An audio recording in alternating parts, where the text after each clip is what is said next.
Boa tarde, good afternoon, Sr. Ministro, Sr. Embaixador. Vai entrar.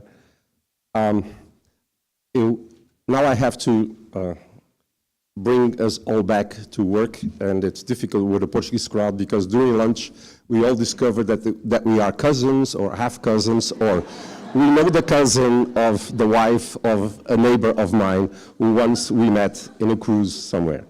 So it's going to be difficult because we all have to clear all these genealogies.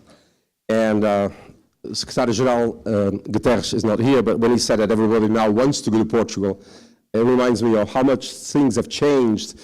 After the revolution, all the youngsters in Portugal, they all wanted Mao, wanted to go to China, and someone went and told Mao Zedong, he said, the whole of Portugal wants to come here. And Mao said, what's the problem? We don't have a hotel?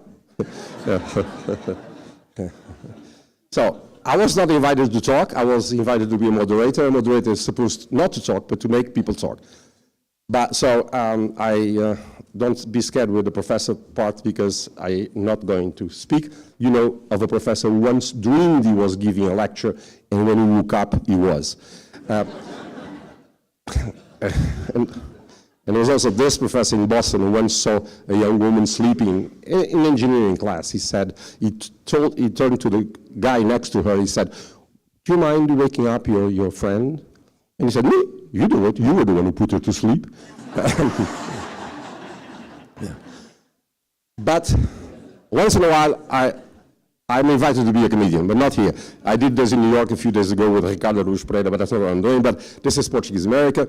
We hear people from California, you know, at a party in Bel Air, you know, James Bond. He introduces himself as Bond, James Bond, Bond, James Bond. So he turns to, there was a Portuguese-American from Pico, and he said, Bond, James Bond, and the guy said, well, Manuel. Yeah.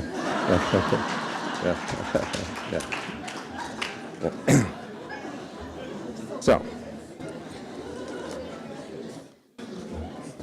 now the sad news. Jokes are over, and I'm going to read what I have here because I don't have much time. Otherwise, Marie Fraley, she's my neighbor, but she will kill me if I go beyond the time. Very brief introduction, and I'll read.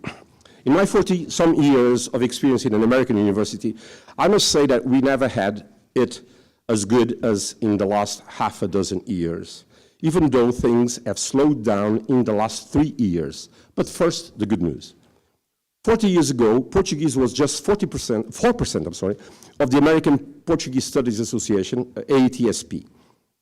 There was no National Association of Portuguese. There was only one journal dedicated to the Lusophone world, the Luso-Brazilian Review at the University of Wisconsin.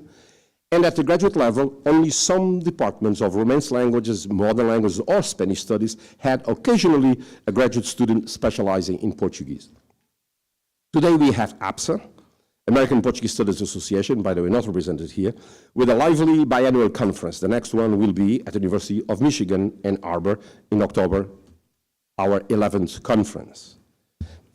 We have various new journals, the Journal of Lusophone Studies, formerly Ellipsis of APSA, Portuguese Literary and Cultural Studies of UMass Dartmouth, Santa Barbara Portuguese Studies at UC Santa Barbara, and 4 at Brown, Brazil, Pessoa Plural, the E-Journal of Portuguese History, and Gavia Brown, dedicated to the Portuguese-American Studies, There's also the International Journal of Portuguese Diaspora Studies, edited by Dulce Maria Scott, who is here, and Irene Blair from Brock University in Toronto. There is also another one, the Portuguese Studies Journal, housed in Canada. There are 2 independent departments of Portuguese and Brazilian Studies, one at Brown and one at the University of Massachusetts, Dartmouth. In the case of Brown, we have formed since 1991 more than 2 dozen, right now about 30 PhDs that are teaching in universities throughout the United States, one in Puerto Rico. My friend José Duarte Silveira, honorary consul there, is a friend of his. And throughout the United States. I must add that at Brown, we have been admitting an average of 2 graduate students per year, fully supported by Brown. This means that a graduate student at Brown is accepted for 5 years with the possibility of a 6th year. Brown offers them free tuition plus a salary, enough to sustain them during their stay at Brown. This means that Brown invests per PhD student at least $720,000. It is all paid by Brown. twice for 2 students per year. Competition is very hard. We have lots of applicants, and this is something that students don't know. The best American universities accept students. The idea is, in the US, college is paid by the parents, but after people get their BA or BS, the graduate schools want the best, so they pay for them.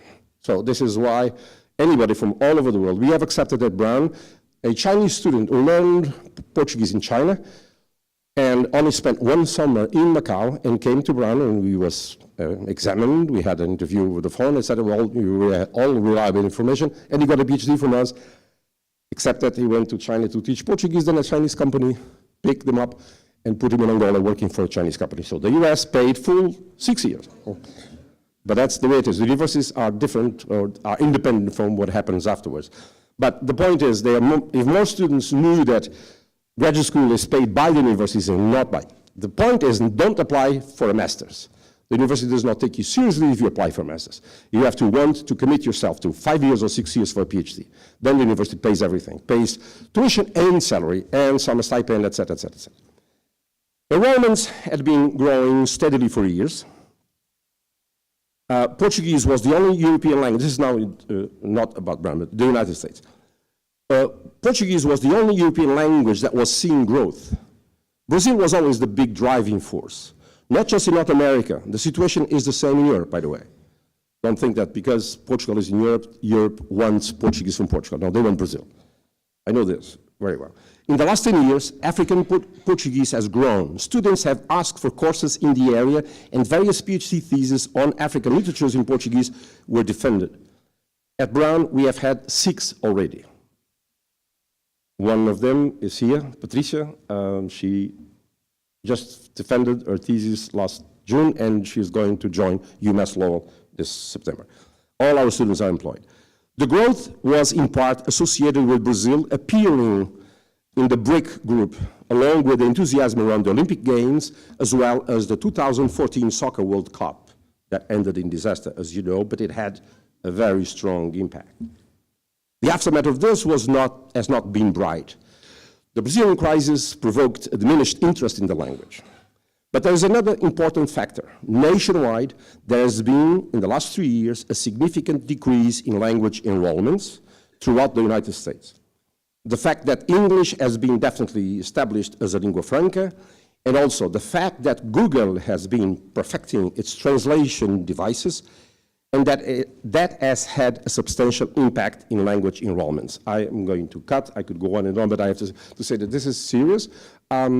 If, I said recently in an article, if we don't get united at all, if Brazil does not calm down and think of this in a wise way, and Angola does the same, and the 3 of us get together to organize the Lusophone world, we will be totally submerged by the Anglophone world. This is a terrible message to countercurrent here, but this may be in the future. I was in China last year, and I thought that more Chinese spoke English, but they didn't. I talked to them, and they pressed the button, and they got what I said translated into written text that they read, and then they talked back, pressed the button, and gave it to me. So no need to learn languages. So this is in the future ahead of us, and either we face this and try to organize ourselves in order to sort of block the overpowering presence of the English world, we don't have much of a future. Sorry to come up with this was not written here. I always like to be positive. You know, there was this optimist and pessimist talking when the pessimist said, the world, things are so bad that they cannot get worse. And the optimist said, yes, they do. Yeah. So we don't have Alberto Carvalho. Alberto Carvalho did not come. His middle name is M. I think it's C, cancelled. But we have here our 3 panelists, and they have more time now. So let us hear from João Caixinha first. Thanks.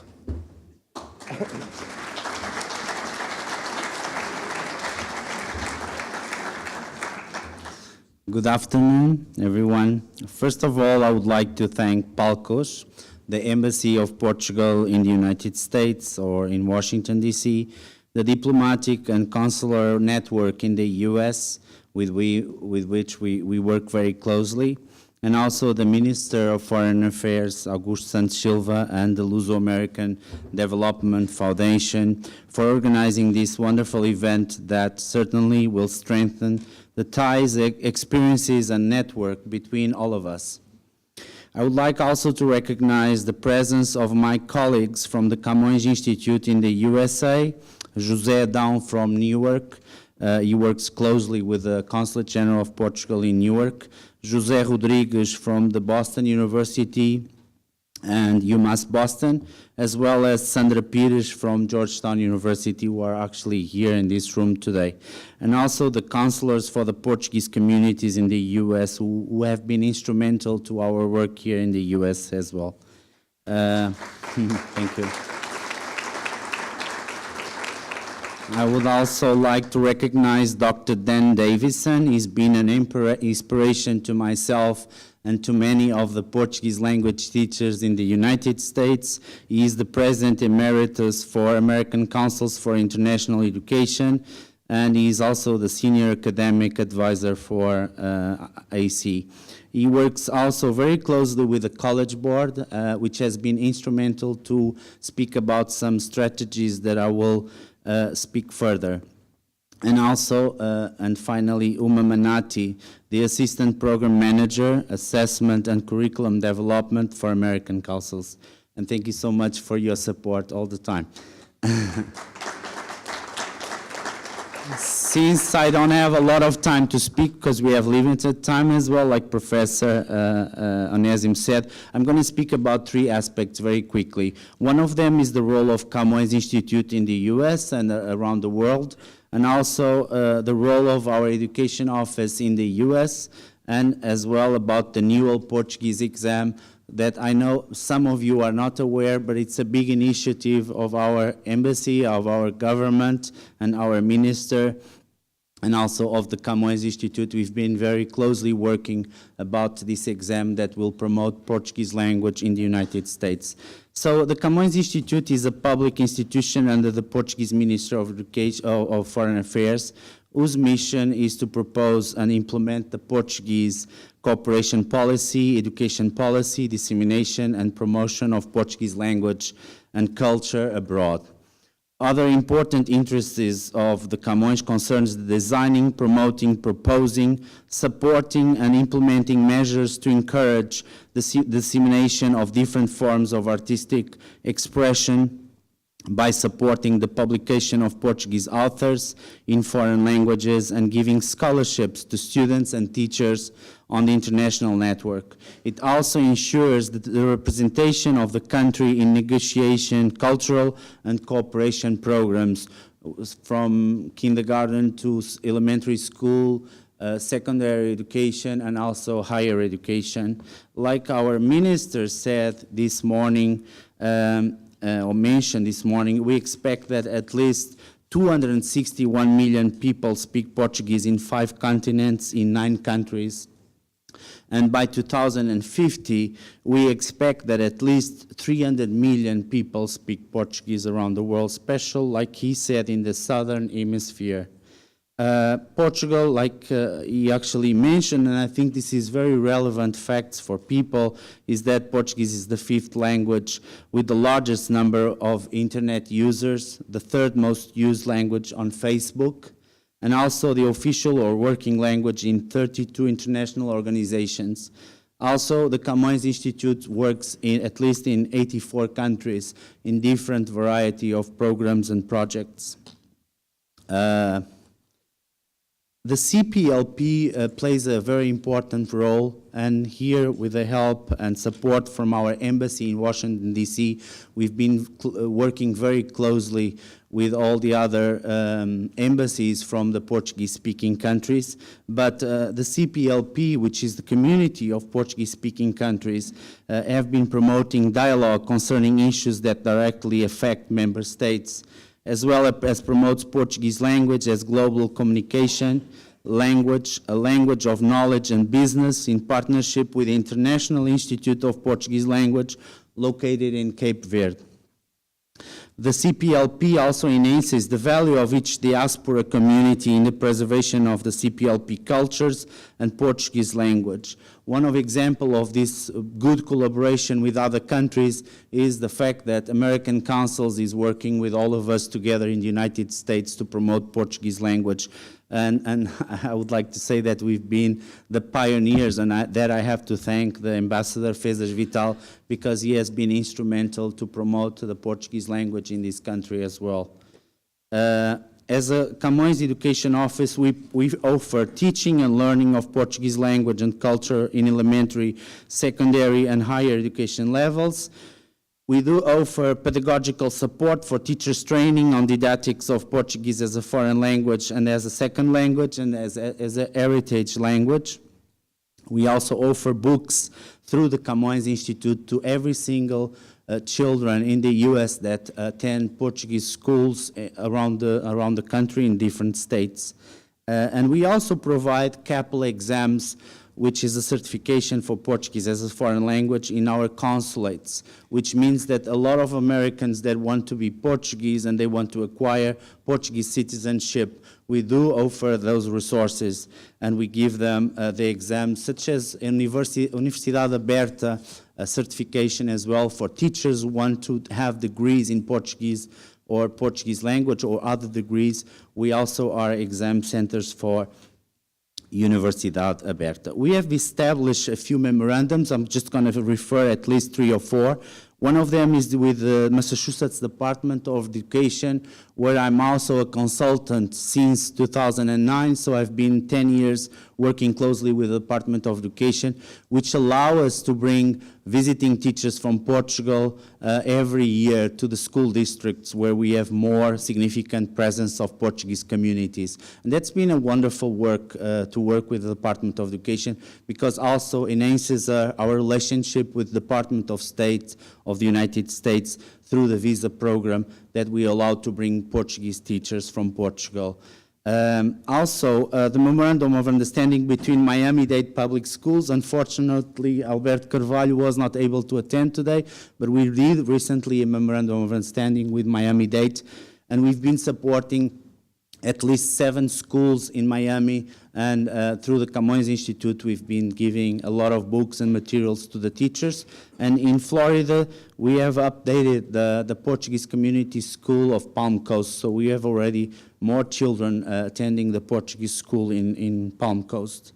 And then I would like to recognize the work from the Luso-American Education Foundation, LAEF, because we've been working with the Protocol of Cooperation in California, and Dinis Borges and José Luis Silva, and a group of teachers from the Camões Institute have been instrumental to that Protocol of Cooperation between the Camões Institute and our office in Lisbon and here in the United States.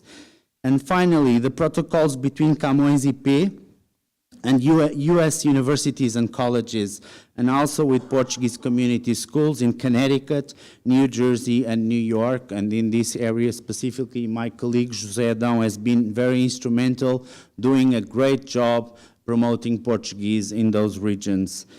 These protocols also allow them to have a permanent and yearly financial support from the Camões Institute for the examinations and certification of the Portuguese language. Finally, I don't know, Darcy, if you can show the map of the United States. I would like to say that challenges for our office and dominant areas in the U.S. where Portuguese is taught, those yellow parts are the most significant areas where our communities are located. But according to our data, Portuguese is taught at elementary and secondary level in public and Portuguese community schools in Massachusetts, Rhode Island, New Hampshire, Maine, Vermont, Minnesota, Wisconsin, Texas, Georgia, Ohio, New Jersey, Pennsylvania, Virginia, Washington, D.C., Maryland, New York, Connecticut, California, Florida, Utah, and many others. It's been a great experience for us to see how diverse this country is and the autonomy that each Department of Education has, and it's really rewarding on that side. It's like a challenge because we need to promote as much more network with these different departments of education. And Jamie Leite is also here today. She's been a wonderful colleague And I'm sure we want to foster a possible signature of a Memorandum of Understanding with Utah, which has a very big and large Portuguese program. I'm not going to be very long. I just want to tell you that we have at least 18,000 students in the U.S. studying Portuguese at the different levels. I think we are, if the minister is here, but he can confirm, we are the biggest country for the network of Camões with numbers of Portuguese students in elementary and secondary level. Regarding higher education, the numbers have come down a little bit, but I think it's also because of the crisis in Brazil that hasn't helped a lot of fostering study abroad programs in Brazil. But Portugal, like everyone is saying here today, is coming up. The tourism, all this benefits our Portuguese language and our relationship with Portugal. We also have 386 teachers, 161 schools, and 648 courses of Portuguese language, like envisioned by our office in the U.S. So basically, the updated of the slide is not really correct. I have put 17,000, but 17,900, but now we actually have 18,000 students. I've made an update on my slide. Finally, we have at least 10 million students from K to 12 foreign language enrollment in the United States. And this shows that the numbers are growing according to American Councils for International Education. So an estimated of 10 million students are expected to learn foreign languages in various schools across America. Regarding the NUAL, and this is the solutions or future outlook that we envision, and also the Portuguese government, our Minister of Foreign Affairs and our embassy have been instrumental, like I said, on this new cooperation with American councils, is the signature of a Memorandum of Understanding that happened in January. Our ambassador signed this memorandum and allow us to bring a partnership with American councils to our promotion of Portuguese language. We've distributed a recent flyer with American councils, bilingual flyer, that explains a little bit of this partnership. I think you can see on the board that this year we quadruplicate the numbers of students that enrolled the exam, which is very significant. Just for all of you that you're not aware of this matter, I would like to explain you one thing. Before, students in the United States study Portuguese basically, and they would never get any credits for higher education or for nothing, let's say. Since 2017, through this examination and this certification, all the students that applied to this exam in the high schools of the United States, in every state, and this year we made possible to have 16 centers around the country, which is a big achievement, especially in New Jersey, Massachusetts, Florida, New York, Georgia, and Ohio, but of course with a big incidence in New Jersey and Massachusetts, because that's where our office of the Camões Institute are present, so we have a more closer relationship with those school districts, and at least 250 students did the exam, and some of them got a scholarship or grant from the Camões Institute provided by the Camões Institute, and this was a grant of $4,000 that went to pay the fees of the students that couldn't afford the total of the exam. So it's a big achievement. And I will stop by here. Thank you. There was a lot of things to be told, but I will close my remarks. Thank you so much.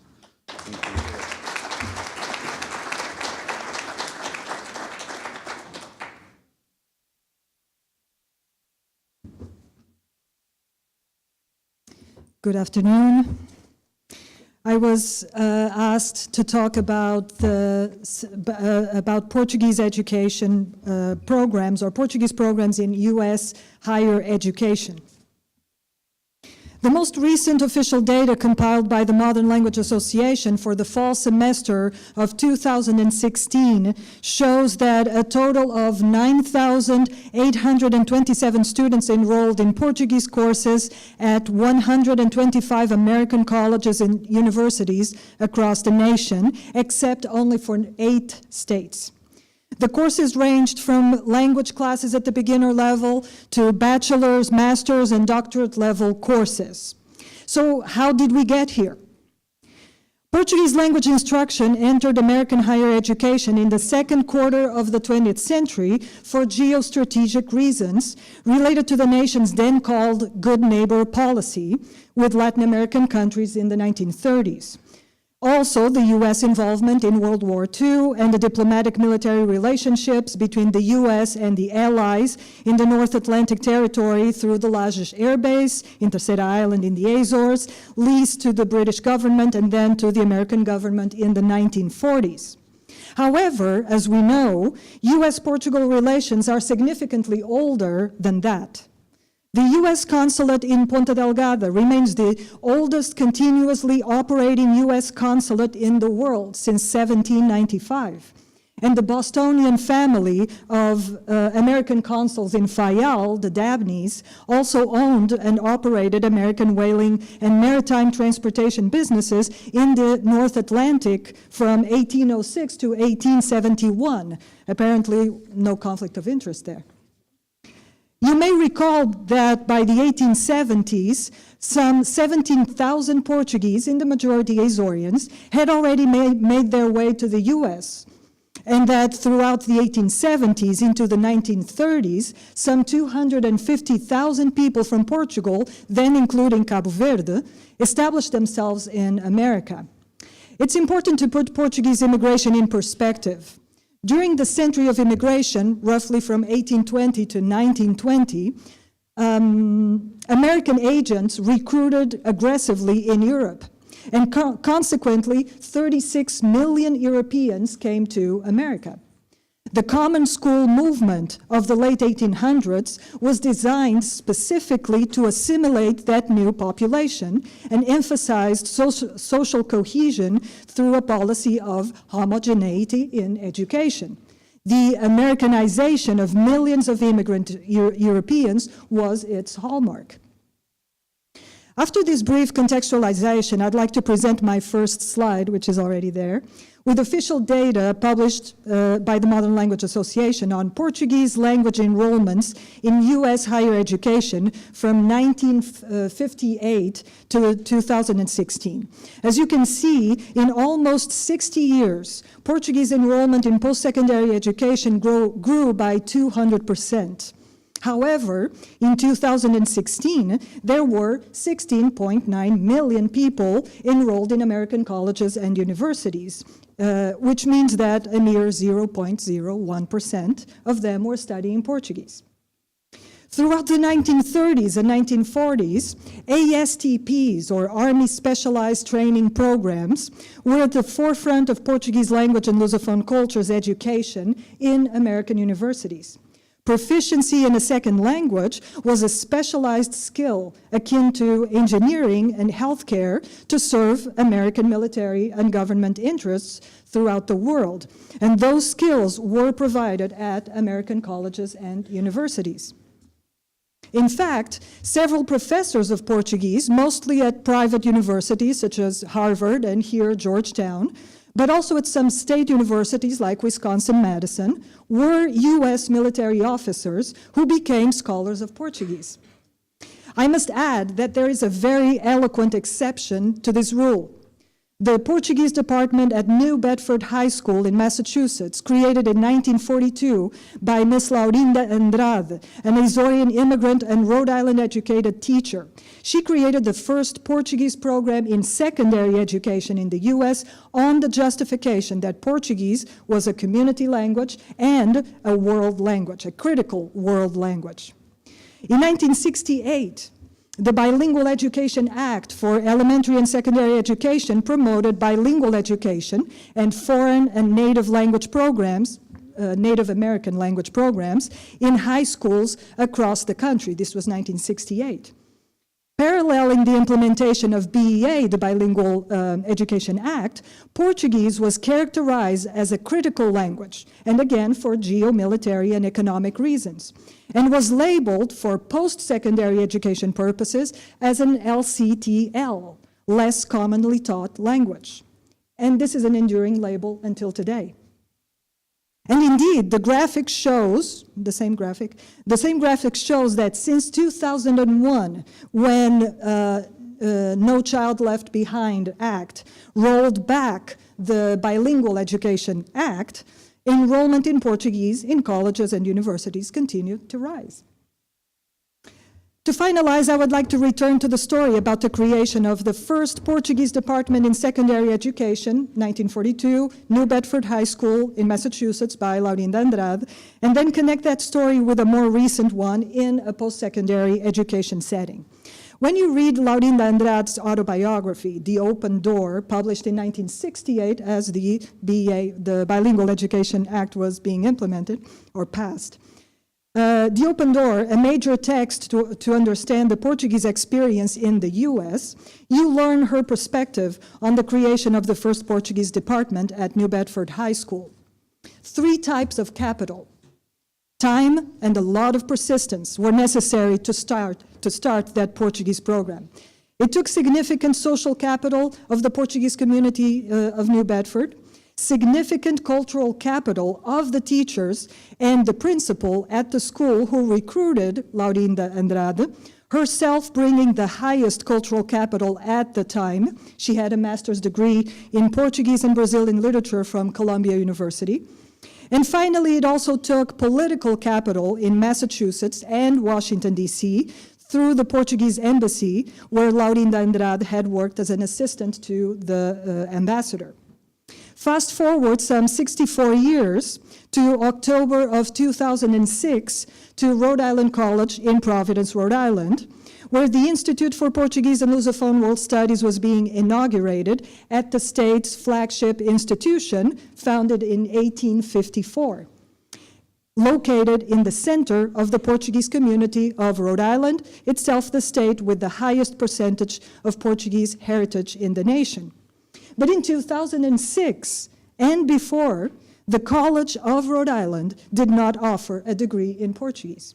And so, through the networking of cultural capital from students and professors at Rhode Island College and at other regional colleges and universities demanding a Portuguese major at Rhode Island College, a wealth of social capital in the Portuguese community of Rhode Island, major political capital of Portuguese-American politicians in the state of Rhode Island, and considerable financial capital from the Portuguese community, both in small and large individual donations, the support of foundations such as the Luso-American Development Foundation, the J.B. Fernandez Memorial Trust, the state of Rhode Island, with contributions from the House and the Senate, and last but not least, the president himself of Rhode Island College also contributed, after everyone else. There is no doubt that Rhode Island College's grassroots model of how to start a Portuguese program at an American university or college is unique, and it exemplifies the power of collective action. Upon the creation of the Institute, Rhode Island College committed to starting a Portuguese major by opening in 2011 a full-time permanent faculty position in Portuguese. If we now look at my second slide and observe the downward trend in Portuguese enrollment in many states since 2009, you will notice that Rhode Island, which is in neon blue, shows a different trend. Rhode Island College's contribution to the upward trend is unquestionable, with more than 300 students enrolled in Portuguese each year and the 7th largest enrollment in Portuguese in the nation. Rhode Island College today offers 3 major concentrations in Portuguese, 1 minor, and a master's degree. The 2 Portuguese programs, the New Bedford High School in 1942 and Rhode Island College in 2006-2011, demonstrate that the highest generative potential for Portuguese language and Lusophone culture education resides with the Portuguese and Lusophone heritage populations of the United States. Thank you very much.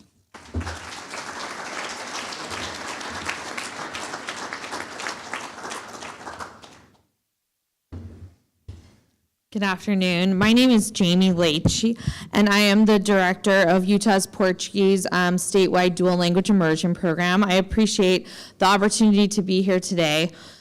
In 2008, Utah was the first state to legislate and supply funding for the implementation of dual language immersion education.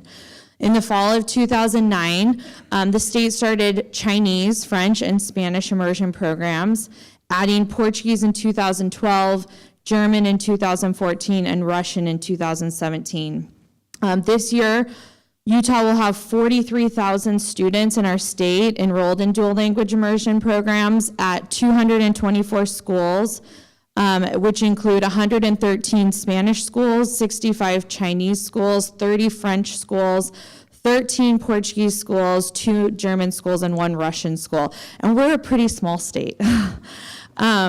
Approximately half of our Spanish programs are what we call two-way immersion programs, meaning that at least a third of the students at that school are native or heritage Spanish speakers. And enrollment in all of our programs is open to students of all backgrounds and ability levels with no pre-screening process. The model that we follow for immersion is standardized throughout the state with structures that are unchanged by school or district or the language. Students spend 50% of the day studying in the target language and 50% of the day studying in English. Programs start in first grade with 2 classrooms per grade level and 2 highly qualified teachers, 1 for each language. And together they work closely to be able to teach the core curriculum for every content area, math, science, social studies, etc. Target language teachers speak only in the language from day 1, and students by the middle of the first year are expected to also only speak in the language. The program continues through middle school and high school with the opportunity for students to earn 9 university credits at the 3,000 level by the time they graduate from high school, which puts them well on their way towards a minor and even a major in the language, and parents pay $45 for that over the course of their high school. Proficiency targets have been set for every grade level from 1st through 12th grade, and students are assessed using the ACT-FUL Apple test, OPI interviews, AP language tests, and for Portuguese, we are using the Newell test, and in 2020, we'll have 250 students of ours that are taking that Newell test. The birth of Portuguese immersion in Utah is an interesting story, and I hope you'll forgive me if I share it with you, that it came from kind of 3 separate movements that happened. The first one was a top-down movement that started with our governor, John Huntsman, who he wanted to have language in our state, and he hosted a series of summits to unite stakeholders from all around the state, including people from our Department of Education, local school districts, the governor's office, state universities, the Utah World Trade Center, and businesses from the private sector. In these summits, 8 languages were determined to be essential for the future economic growth of Utah, and Portuguese was one of these languages. This happened early on in 2008. Another thing that was important that led eventually to Portuguese immersion starting in Utah is that Portuguese was declared a critical language by the US government in 2011, and that was significant in helping us because it awarded funding for critical languages.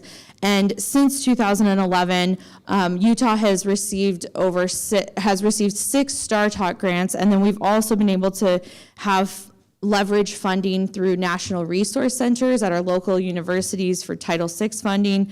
And this funding has helped us to be able to buy culturally authentic materials from both Portuguese and Brazil. And then the third part of this story is my own personal story. And so in 2011, I was a middle school English teacher, and I was working on a master's degree in English as a second language. And I was also a young mom to 2 little kids, and my Brazilian husband and I were trying to raise them bilingual.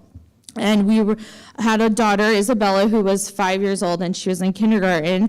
And I was really frustrated because I really wanted her to speak in Portuguese all the time. And when she went to preschool, she immediately stopped. She stopped speaking in Portuguese, and she only wanted to talk back to us in English. And I desperately wanted to keep both languages in our home, and I wanted her to embrace both of her heritages of the American and Brazilian culture, as well as both languages of English and Portuguese. I wanted her to be able to speak to her grandparents in Brazil, and I wanted her to have that linguistic identity. So as I was wrestling with this problem with my child, I learned that the program had started for Chinese and French and Spanish. So I reached out to the state to see if they had ever thought about having Portuguese, and they told me that it was on that list of 8 possible languages. And so they told me, though, that it would be really hard to get it started. There was a lot that needed to be done. We had to find parents and people that wanted the program. You had to find students that would enroll. You had to find schools and principals and administrators and superintendents that would put the program in their schools, as well as teachers to staff it. And finally, we needed a curriculum. So as a parent and a teacher and a member of the Brazilian community in Utah, I decided to volunteer myself to make this happen, and I was under a time limit because my daughter was in kindergarten, and the program starts in 1st grade, so I had like 9 months to make this happen. And you should never underestimate the drive of a mom who wants something for her kid.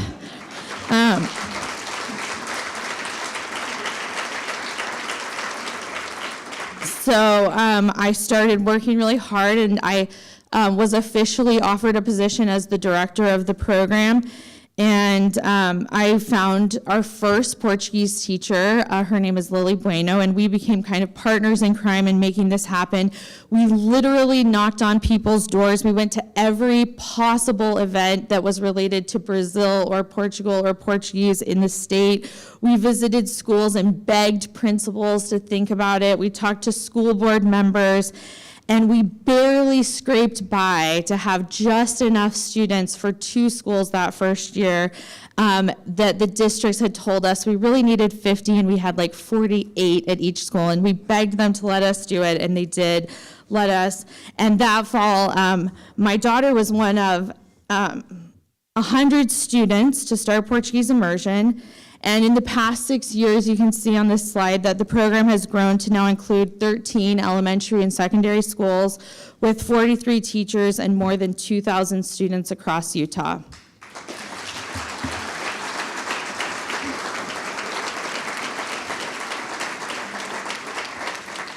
And we have collaborated with existing Portuguese immersion programs from across the country, including International Charter School from Rhode Island, who's here with us today. We also have helped start 3 new immersion programs across the country in Hillmar, California, Brockton, Massachusetts, and Pawtucket, Rhode Island. And here are the lessons that I've learned over the past 6 years. The first one is that we need to engage with all stakeholders. One of the things that we've done really well in Utah is that we have involved people from all different situations. So our governors involved, our state senators, legislators, superintendents, foreign governments. We have memorandums of understanding with many countries, including Brazil. We have state employees, consultants, administrators, teachers, parents, and students. But I want to specifically say here that if I've learned anything as an educator in this specific program, it's that parents have a lot more power than they think they do, and that they need to use that power. If they demand things, they can make it happen. And I've seen that over and over when a powerful parent has brought together other parents, and they have helped us start a new Portuguese school. The second thing I've learned is that we need to know how to politically sell our program to certain audiences. So my personal priority in building this program was always the heritage and the native students. That's who I was worried about. That's who I wanted this program for. But that was not the bulk of our students. We needed to get students that were native English speakers to enroll in the program. So I had to learn how to frame my conversations to make it interesting to them. I had to tell them about why it would be economically advantageous for them to have business opportunities and career opportunities in the future. And so always keeping in mind who you're talking to. The next thing that I've really learned is that we've got to push for more in terms of the time that our kids spend in Portuguese. So there are lots of models for kids to be able to take Portuguese, but the great thing about immersion is that students are actually learning content and they're spending significant amounts of time in the language. And that gives them daily exposure. And if we want them to reach high levels of proficiency, that's what we have to do. We also need to come prepared with materials that balance two different things. We need a curriculum that meets the needs of Common Core so as to satisfy administrators and principals, but we also need culturally authentic materials that represent for our students what students would be doing in Brazil or Portugal. And then the last thing that I've learned is that we have to make sure that these programs are available to our heritage and native students. So in Utah, we give first priority to any student that is a native or heritage speaker of the language. They're the first people that we put in our programs. In Utah, we stand ready to collaborate. We have shared and we will continue to share for free everything that we've developed with anyone in an effort to expand the instruction of Portuguese around the country. We welcome your collaboration as well. One of our top goals for this coming year has been to better integrate curriculum and materials from Portugal and to sign a memorandum of understanding with the Camões office through João Caixinha, who's here. And we want to be able to bring teachers from Portugal as well as we're already bringing teachers from Brazil. At the end of the day, this is about our children. This is about helping them embrace two cultures, two languages. And, you know, just to wrap things up and bring it back to the personal level, I just literally came in from the University of Utah where we had 30 of our original students come and spend a week. They lived in the dorms at University of Utah, and we did a full immersion camp with them. They were not allowed to speak any English for the week. That's why I look a little tired, as I've been with 7th graders all week. And so I didn't sleep a lot. But my daughter was one of the students there, and you know, my little girl who was so embarrassed of her heritage and embarrassed to speak in Portuguese and used to say, "I hate Portuguese." She's now so proud to be Brazilian, so proud to be a Portuguese speaker. And that's the vision that I have for this program, and I hope that that's the vision that we can have for our kids. Thank you.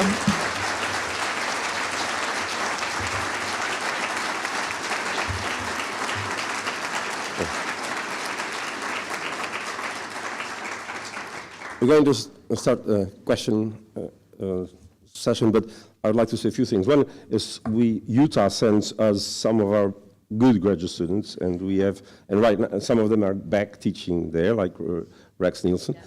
Yeah. And, but two things I would like to say. One is about, this showed that the strategy for disseminating Portuguese in the United States has to be like chess. You have to take a look at the board and see what can be moved, what step can be made.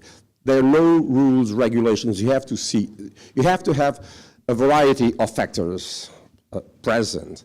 And what Silvia said here, I could tell stories. The case of Laurinda de Andrade. Laurinda de Andrade educated in New Bedford, quite a few people who became influential in the United States. Nelson Vieira, my colleague at Brown, was a student there. Emmons Fernandez, who is now, you see how these things are connected. He, a lawyer in New Bedford, he is now a trustee of the New Bedford William Museum. Why do you think that the New Bedford William Museum has done what it has done? Various factors. Right now it has 3 trustees who are Portuguese. I'm one of them. But this, it's one thing feeds the other. Rhode Island College would not have had one position full-time there, had all the help of Marie Fraley, if I had not told Senator DuPont, hey, you now cut the cheese, the budget of the Rhode Island universities. You are the one who cut the cheese. You ask the president of the university, what do you do for Portuguese? And ask for a position, and immediately, it was not just, that's how it is. One thing, remember what Judge Philip Raposa said here. it is the talent is out there, and why not take care of the talent of ours? So this is this is how I can more or less summarize what's been done here. But one last thing I would like to say before we move is there are lots of people scattered now in the United States. A new wave of immigrants, the people who stay in the 2,000 who are members of PAPS, who have many of them have accepted jobs in the U.S. and are scattered, and they have no Portuguese communities. They have no. And they ask me. They sent me. They write to me. What should we do? I want to teach Portuguese to kids. This is. We should have a seminar. PALCUS should have a seminar only for them, because that can be done. I came to the United States. I'm sorry for taking a little bit long, but I think this is important for them, a message for them, because there are lots of them who are interested in this. And at that time, in the 70s, the going word in the U.S. was the psychologists know a lot of things, but they know everything. So they don't know about language. They thought that they told people, do not teach a second language to your kid. You're going to mess up your kid. And because they would go to the psychologists with problems, the kids would not speak. Well, it's known that when any child recognizes the language spoken by the parents, if they hear two languages, they recognize them. They do not have the capability of deciding in which code they should talk. So this can be solved. I did that. Usually bilingual kids start talking around the age of 3. Trilingual kids, or kids exposed in a trilingual situation, speak only by the age of 5. And psychology, oh, this is bad. No, it's not. My daughter is now tetralingual, and I taught her. I was married to a Greek, and she became fluent in Portuguese and Greek since very early. You just think, put together, and gather experience, study a little bit, and I did. And I'm not saying this to brag, but it is. I have a video, if you were those of you interested, with do's and don'ts for, my daughter was 5, and one day she was playing with another kid, and they said, how old is he? She said, yeah, he's still very young. He only speaks 2 languages yet. Yeah.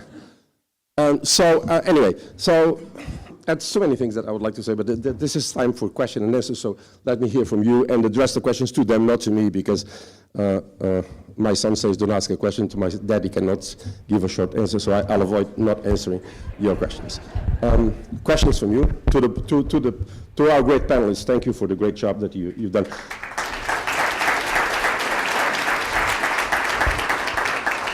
I let them speak because what they had to say was pardon Marie Fraley, was very interesting. Questions, please? Yes, good afternoon. First of all, I would like to thank you all, the Portuguese language teachers on this room, all the educators, all the supporters. I would like to share a happy story. I'm a proud mother of 2 young ladies, Portuguese-American, who attended the Portuguese community school for about 9 years. Is a tough task for the teachers, is a tough task for the parents to engage them after the whole week in the American school with soccer, violin, theater, you name it. And then on Saturday, drive 1 hour to either Manassas or Washington, D.C., on my case, have 3 hours of Portuguese language, and then 1 hour drive, and run to the soccer field, run to whatever was next. They did it for 9 years. So thank you, Sr. Moraes, if he's still here, Professora Carla, Professora Lourdes, Professora Ana. It paid off. My youngest is studying at UVA, International Affairs, and decided to take the language to the 2nd level. It was a surprise for me. I thought she was going to learn French and or maybe Spanish she had in high school. But she said, no, Mom, I think I have a better chance if I get the Portuguese, because it's a different language. Not everyone has it. I already have the Spanish, and I can learn French later. So she took Portuguese. She's on the 3rd year. But for my surprise, there were only professors from Brazil. I don't have a problem with that. I have my roots in Brazil. I lived in Brazil. It's a wonderful culture, and she loves it too. Now this summer, she told me, Mom, I love the Brazilian culture. I do research. I am an assistant for a professor because of my Portuguese skills. But I miss what she called meu Portugal.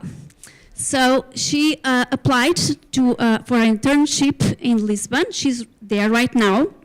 She could, otherwise she'll be here. She's doing an internship at the American Embassy, Department of State, for the summer. And she will come back and she'll do a research in Brazil for the indigenous people. I'm sorry to... Thank you. My question now is there any plan to increase the presence of the Portuguese culture on these departments? I know they already have the Portuguese language from Brazil. You know, it's a wonderful culture, but there's a plan to increase the Portuguese presence too on these universities. Do you want to answer? Yeah, sure.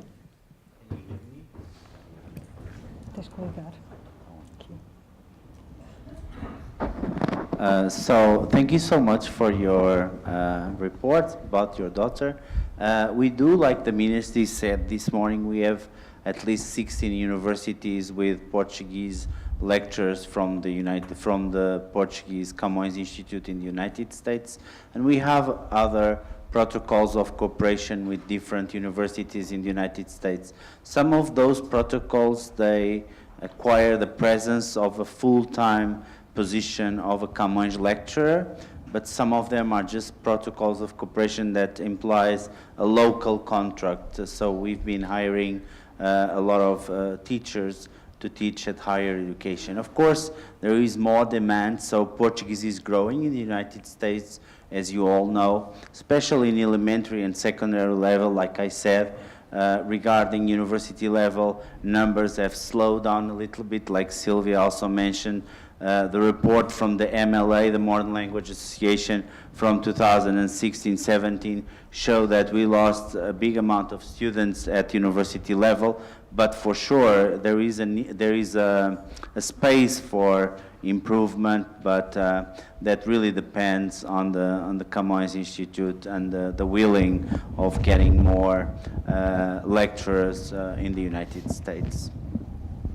I can say a few words about that as well. As you probably know, colleges and universities are independent in their hiring processes and their cultural programs and their disciplinary programs as well. So if a certain university or college has specific needs and specific desires for certain profiles, whether they be academic profiles or culturally oriented profiles, that responsibility rests with the specific department.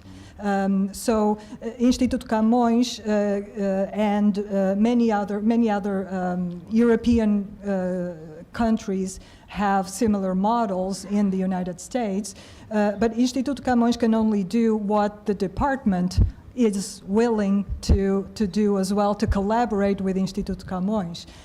So these are clearly two different institutional relationships. So I would say in the case of UVA, University of Virginia, the grassroots movement needs to happen with the faculty in the Modern Languages Department or the Spanish and Portuguese Department to create the need or the desire to expand their faculty with other profiles, let's say. If they are primarily Brazilian, then the grassroots movement needs to approach the faculty to increase their faculty in Portuguese to other academic profiles. Colleges and universities are independent in terms of that aspect. This is a huge issue all over the Portuguese-speaking world, because Brazil has, lots of people are more interested in Brazil. And what we at Brown, we try to do the best we can, and we recommend try to cooperate with whatever you have. If they are interested in Brazil, just join them. I try to, Portugal contributes, Brazil contributes nothing. Brazil does not spend almost anything at all, I can say this, to the teaching of language abroad. But the problem is the numbers are there. Lots of people interested in Brazil, so you have to play with this. people are now interested in Africa. So we try to do the best, and in our case, we try to, our students come out of it, we talk about the triangle, prepared to teach Portuguese, and they learn about the Azores, they learn about Portugal, they learn about Brazil, and they have their specialization. But they know that one student right now teaching at the University of Minnesota, she got a degree, her thesis was in Brazilian literature. But she was asked at the job in Minnesota to teach courses in Portuguese history and in Portuguese literature. And she told me recently, she was at Brown, and she said, thank you for forcing me to do that, because the job market is, I had to go to Minnesota, my husband is there, and I got a job there, and I'm teaching now stuff that I learned, and now I'm getting more and more interested. So the thing is, our numbers are so small that we have to take the help from all the sides and try to put it all together and think of it in Lusophone terms, not in Brazilian, Portuguese, whatever. A little story, true story, has to be in Portuguese. In São Miguel, not long ago, a friend of mine told me about his grandchild, who told him very excited, vovô, eu estou a aprender brasileiro. 4 years old. He says, eu já sei uma palavra, você quer dizer tu. Next question, yes. How much time do we have? Maybe 10 minutes? Okay. Yes. Sure.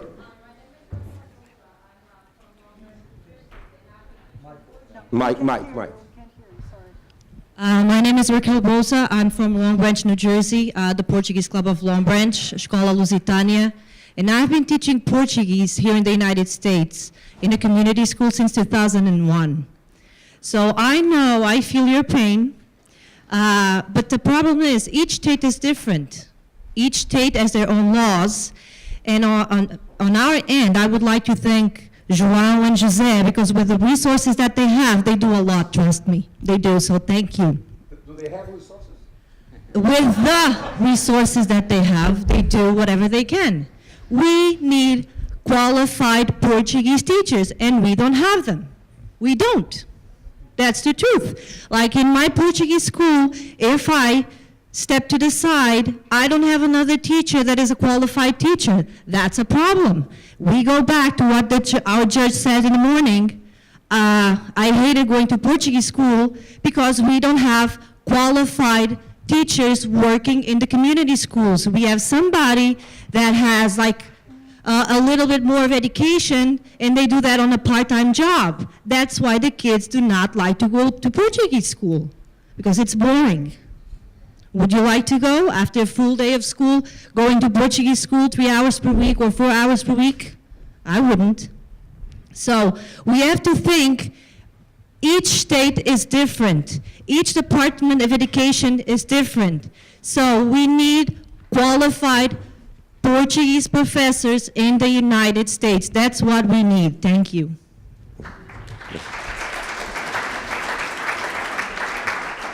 Next question. Tony Cabral? May I? Well, if I may, we've been around this issue for many decades in Massachusetts, right? And I think the theme that I got out of the panel was, especially from Silvia and from Jamie, right? Is how important it is, the involvement and the political power a community has, and parents. In our experience in Massachusetts, starting with New Bedford High School, was political capital and parents getting involved, the community getting involved, insisting that Portuguese ought to be taught in the public schools. Community Portuguese schools are great. My daughter goes to one. That's not enough. That's not enough. It's difficult, right? You go to school all day, then have another 2 hours at night, or sometimes on Saturday, right? It's a good supplemental education, but I think we ought to focus as a community is on the public schools of each one of our communities. And if you don't have students learning Portuguese at the middle school level, in the high school level, the number of people taking Portuguese at the college level will diminish as well. You got to create that farm team, right? And that, I mean, the University of Massachusetts at Dartmouth has been teaching Portuguese. You can get a major, you could get a major in Portuguese since the 70s. Again, because of the Portuguese-American community in Southeastern Mass. wasn't because the president of the university, or now it's called chancellor, had this bright idea that we ought to teach Portuguese at UMass Dartmouth, right? But decisions that are made, political decisions that are made, also can have a negative or positive impact. And we as a community, and we got to use our political clout and our political cash it out. Every time there is an economic crisis and budgets in schools get cut, who gets cut first? Even in Massachusetts, Plymouth Public Schools used to teach Portuguese. It got cut when the budget was cut.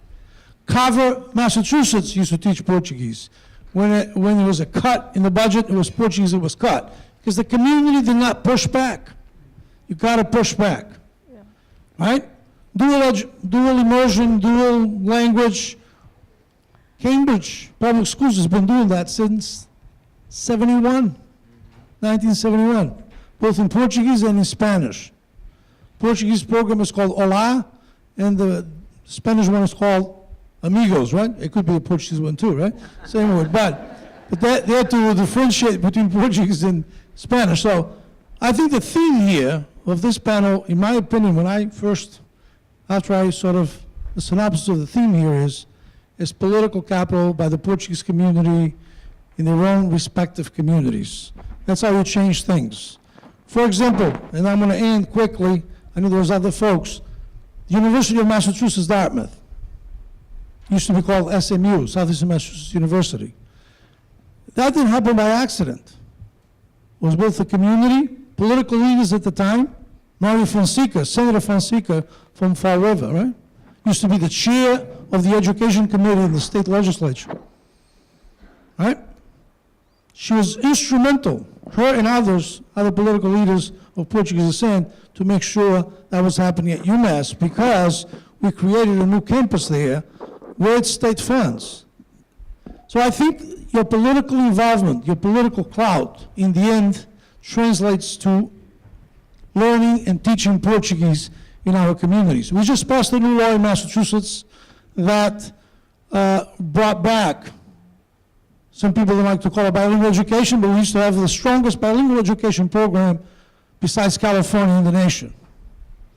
The New Bedford Public Schools, New Bedford High School, used to have a department. All they did was adapt the curriculum from English, from the regular curriculum, into Portuguese for the classes for bilingual education. That doesn't exist either. But we just passed a new law in Massachusetts that you can, when you graduate from high school, you can apply and become, in your high school diploma can have a little note, it's like a little stamp, that you'll be proficient in another language. It can be Portuguese, it can be Spanish, and that'll become that's, if you are able to get, when you graduate from high school, a proficiency in another language, that's your proof that you actually speak and are proficient in another language when you apply for a job, or if you want to go on to higher education. So those things are important. So don't forget, get involved, organize.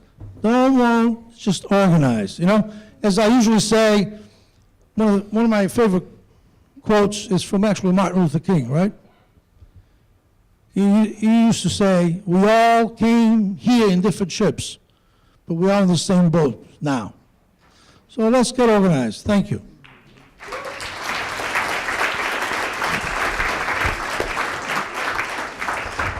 As you can see, these have been great questions.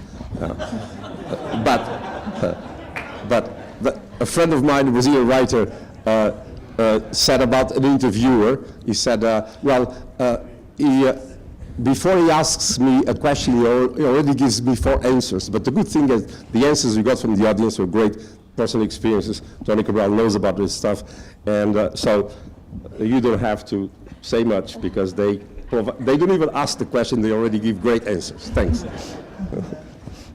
Can I make a quick comment to Tony Cabral's note on how top-down, and you talked about that as well, how top-down decisions may affect our programs, be they at higher education or secondary education, elementary education, and that's the moment when the social capital of the community must act immediately, and at times in very urgent matters, or in a very with a lot of urgency. One thing that you may be seeing in some of your school districts, because we are seeing that in Rhode Island as well, is a substitution of languages. In order for one program to come in, another program needs to be eliminated, phased out. And we are seeing in Rhode Island some of those languages being substituted by, in this case, Mandarin Chinese. And how is Mandarin Chinese being brought in? It's being brought in by state government sponsored initiatives. In Pawtucket, Rhode Island, which happens to be the highest concentration within Rhode Island of Portuguese speakers, of Lusophone speakers, not only Portuguese and many Cape Verdeans as well, and with the highest concentration of students learning Portuguese in the state of Rhode Island. 3 years ago, the Portuguese program, which was one of the most famous programs in the state, was terminated by top-down order of the superintendent that she just informed everyone. This was not a decision made in common. It was top-down decision. And the reason for that is we need room for a new language program. We cannot have 3 language programs or 4. We can only afford 3, so we're going to replace Portuguese with Mandarin Chinese. The Portuguese community of Rhode Island did not allow that to happen. Not only the clubs and the organizations, but our political representatives did not allow that to happen, and we were able to roll that back. But it is a permanent situation for all of us who are in this situation. Can I just add on to that also? So we had a very similar situation. We had a program that we started 5 years ago, and 2 years ago a new superintendent came in and said, we're closing this down. And literally there was a school board meeting that week. There were so many parents in that room that the superintendent knew that he had absolutely no choice but to keep the program. So that's the type of capital that's built when people really start believing in the program, and when you now I don't know that they would have done that in the first year of the program, but after they had been with that program and they had committed to it, they were going to fight for it. And I think that that's exactly what we're talking about, is the power that parents have, but they don't recognize how much power they have, and they have to be able to use it. I would like just to add quickly something. We are starting a new program of Portuguese immersion program in Brockton Public Schools in Massachusetts. We're going to bring a new teacher for September from Portugal. He's actually teaching in our Portuguese school in Mozambique, in Maputo, but he was just hired, and that was the case of a big amount of parents from the community, not only from Portugal, but from Cape Verde as well, and from Brazil, that got together. We had a meeting at the Department of Education, and with the help of the Consul of Portugal in New Bedford, we made it possible to bring one teacher to a school district. And this is recently, so, which means that Portuguese is also alive, not all the schools, and like Tony Cabral mentioned, the program in Cambridge, for example, the program Olá has been there for years, and every year I have to go to the school district to fight for them not to close the program. But like Tony said, with the help from the state legislators, senators, and all the political influential people inside the Portuguese caucus at the Massachusetts State House, we've been making possible not to close down programs. So it's a question of dialoguing with the communities as well, and of course the importance of our Portuguese counselors. They make a big role in our communities also to help us fight for keeping Portuguese language in the United States. We only have time for one final. There was, you interrupted out there? Have one over here. Yes. He was first. He had raised his hand, and then they started talking, but I had acknowledged him first. I'm sorry. Hi, my name is João, and I work here in... We're not hearing. We're not hearing well. It's not on. Could you make it short? There are people here protesting that they want to talk to, and I don't know if I'm allowed. All right, can you hear me now? Yeah. Oh, sounds good. My name is João, and I work here in federal government in D.C., and I'm kind of stunned to know that there's immersion program for Portuguese in Utah, but not in Maryland or Virginia. So my question is, why in important areas such as D.C., you see immersion programs in Korean, Japanese, but you don't see in Portuguese? Can you elaborate on the bottlenecks of an immersion program in an area like this? So in my experience, there needs to just be a group of people that come together and make it happen. And, you know, that's why it's important to have people on school boards, people in government who can have that power to be able to say this is important. And so, you know, it is true that every state is different, but over the past 6 years, we've helped start programs in Hilmar, California, which has a very large Portuguese population. And it happened because there was a superintendent who is from Portugal, and she's heard about our program. She started visiting us. We supplied her with the curriculum. That's always the first question that you're going to get asked is, well, what's the curriculum going to be?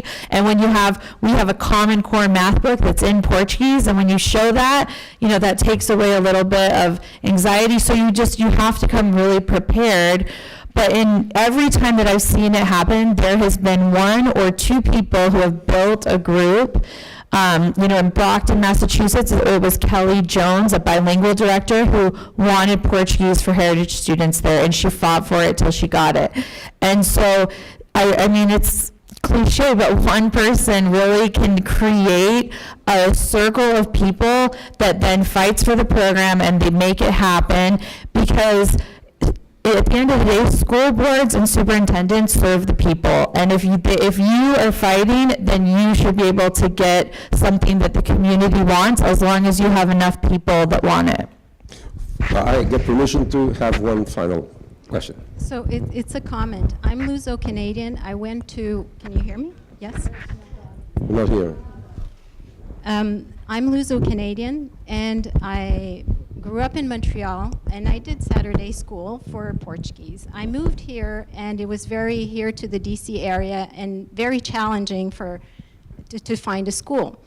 So being French-Canadian, there's the French school, the French International School that exists all around the world. And I'd like to share this experience because my daughter's here, she's 16. In 11th grade, she graduated with a high school degree, and next year in 12th grade, she graduates with a baccalaureate, a French baccalaureate. She's studied French history, French geography, French Euros, French metric system, and all along I thought, man, it would be nice if we would have that with the Portuguese system, a Portuguese school. It's not an immersion program, it's not a Saturday program, it's the program. And so the teachers are like diplomats. They go 3 years, 4 years in one location, they move to another location, and so on. And then you have a core group here and in LA, in New York, in different cities. The beauty of this is for the French people, they have their kids at the French school. For those who are like me, who are not French, they still find some way. And for those diplomats or people who work in corporations who are moving every 3 or 4 years or 5 years, their kids remain in the same system. What happens? These children, more than 50% of the school children are not French kids. But they tell their parents, I want to go to France. I want to eat French food. And they learn to speak French from the age of 2 all the way through first year of college, right? Because 11th grade, they can go to college. And it's an amazing experience, and one day maybe Portuguese will be there. We have a history, we have a geography, we have so much to teach also. And it's not that French language is a big language around the world. They're not on the top 5. Portuguese is. So it's an experience I'd like to share. And for my daughter to learn Portuguese, she took an online program that is credited for her diploma through the French system, because the school here physically couldn't afford to have teachers. So one day maybe we'll be at the same level. So, thanks. Okay, thank you. Often I'm asked, what would you recommend? People in Portugal ask me, how should we invest our resources? I said, take kids, from elementary school and from high school, give them a week in Portugal, 2 weeks in Portugal. They will never forget, never, and you'll see the results later on. It doesn't take a lot to do things like this. Well, thank you, thanks. I thank the panel. Thank you for listening. Sorry.